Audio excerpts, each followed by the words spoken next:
This is Mr. Nyesom Wike, the Minister of the Federal Capital Territory of Nigeria.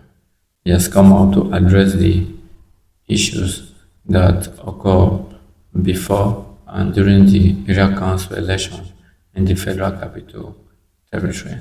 According to him, he threw light about the misinterpretation and the misrepresentation that people were having concerning certain actions that took place, which people seen as not right. So guys, I want you to watch this video to the end so that you can see for yourself what I'm talking about, so that you can hear from him yourself and bear your mind on what he's saying. So guys, please kindly like this video and subscribe to my channel. And I have to say this clearly. Election is a process. It's a process that starts from nomination of candidates. It's a process that goes to campaign before you get to election. So election is not just that particular date of voting. And that's the mistake people make. You are going to school. You know, exam will come. An exam will be, say, in 2-3 months' time. Nobody waits for exam to come before you know that you will prepare for the exam. So it's a process. You must attend classes. You must read to be prepared for the exam. And that is why you see students who are not prepared for exams. When it's an opportunity of students demonstrating for that to be strike, they call for strike. They don't want to write the exam. This election you are talking about didn't just come on the 21st of February. The process has been there. Remember, and that's what I've always told people, some parties have said that the election of 21st February will determine the election of 2027. Remember, the Senate that represents FCT has said that they will use local government election to teach me a lesson that FCT is not River State. I'm coming to that of Obiakpo. It's not River State. Therefore, I believe that they ought to have prepared. But let me answer one question before I go back. That I declare curfew. You see, that's why we have to be careful. I had one the senator said so. I know she doesn't read. She reads love magazines, all those things.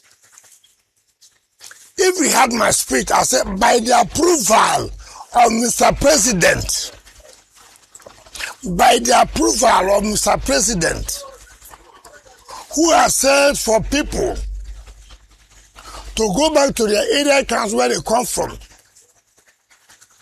that he has given a work-free day so that you don't go back late as against Saturday. By the approval of Mr. President, I never, but assuming do not concede, as a minister who represents Mr. President, the security reports I have, they do not have it. Was that why you were moving? Excuse me, let me answer the questions. Allow the public to get the whole thing before you ask me another question. Because we are here for the public to get everything that happened. That's why we're here. With all due respect, sir. I mean, you have your time, but let the public know what happened. I never declared curfew. I never declared public holiday. And I said, by the approval of Mr. President, he has restricted movement from 8 p.m. From 8 p.m. In essence, you have a free working day. So from 8 p.m., you don't need to go. We have intelligence reports. We didn't want any situation to say, oh, violence in the election. And this is not the first time. All over the states, where government have come to say, look, the administration won't be for so time to so time. People, you have said, oh, people didn't come out to vote. Whose duty it is to mobilize people? You are the one contesting the election. You are the party that sponsored you to run an election. Is it the duty of INEC to mobilize people to come and vote? It's the responsibility of political parties. It's the responsibility of candidates in that election to mobilize people. Look at where Senator Rite voted. Her own polling unit. Where we thought, you know the people. You can mobilize them. ADC had 2 votes. APC had 3 votes. PDP had 1 vote. That is the senator's polling unit. 7 votes? Yes, polling unit. I want to saw these people shouting every time that, oh, people didn't come out because whose duty? Now, you are the one telling people that, look, this government is not doing well. The only option you have is to mobilize people to come and vote against the government you have told people that are not doing well, or the government is not doing well. Now, let us tell ourselves the simple truth. Who would have beaten a socialist government in this election? How did they win? Simple. When the president came in power, he appointed us. He called me. What difference can we make that all over the years, ruling parties have never won? And what's the secret? We're only interested in concentrating within the city. Those that live in the city, from experience, from records, don't come out to vote. They're all big men. But they only can talk. They only can criticize. But to come out and vote is a problem.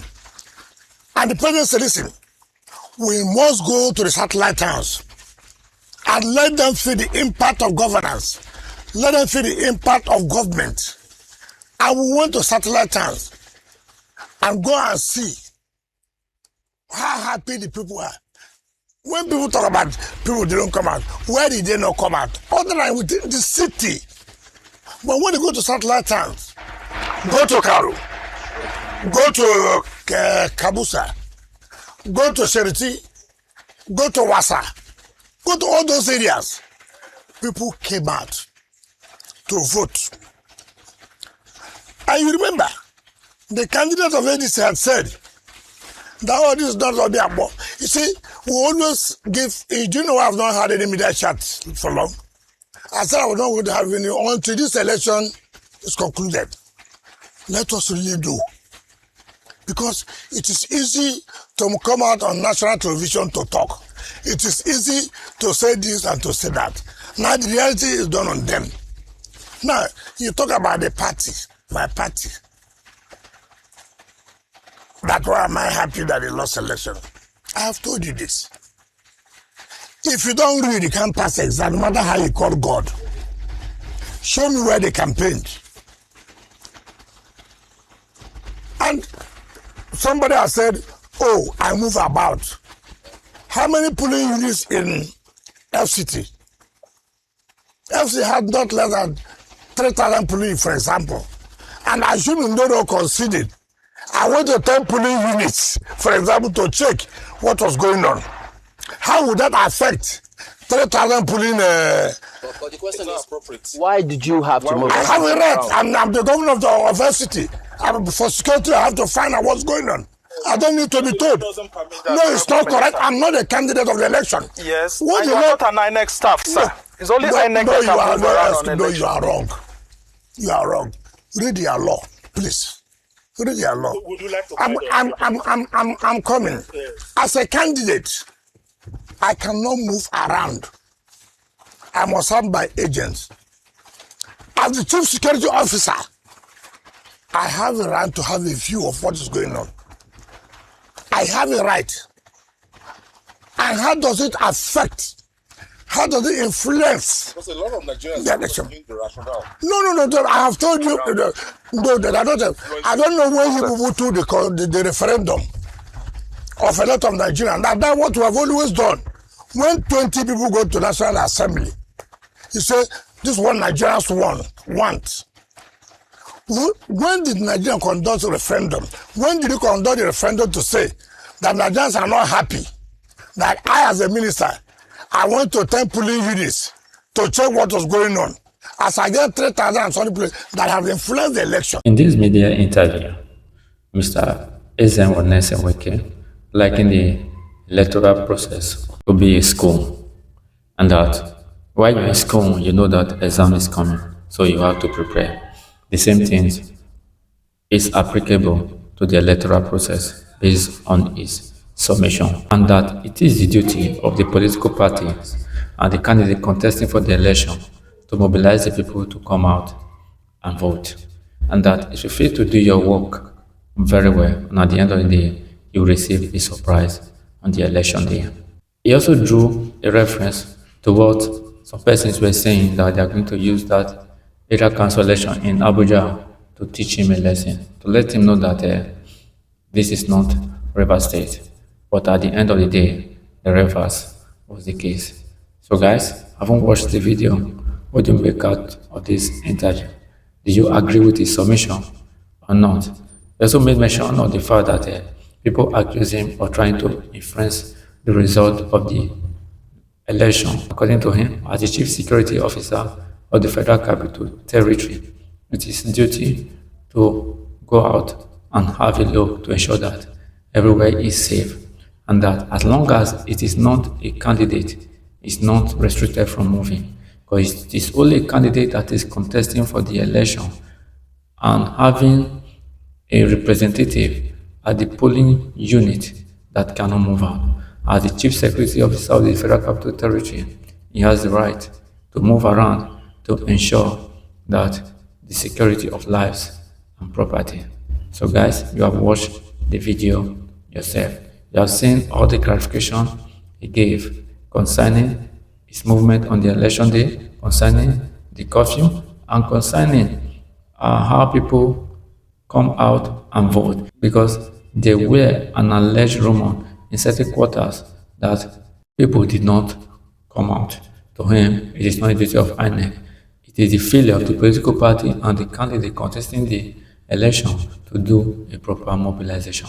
So guys, whatever your thought is, please drop them in the comment box. And please don't forget to like this video and subscribe to my channel, so that whenever we drop a new video, you'll be the first to receive the update. Thank you for watching. God bless you.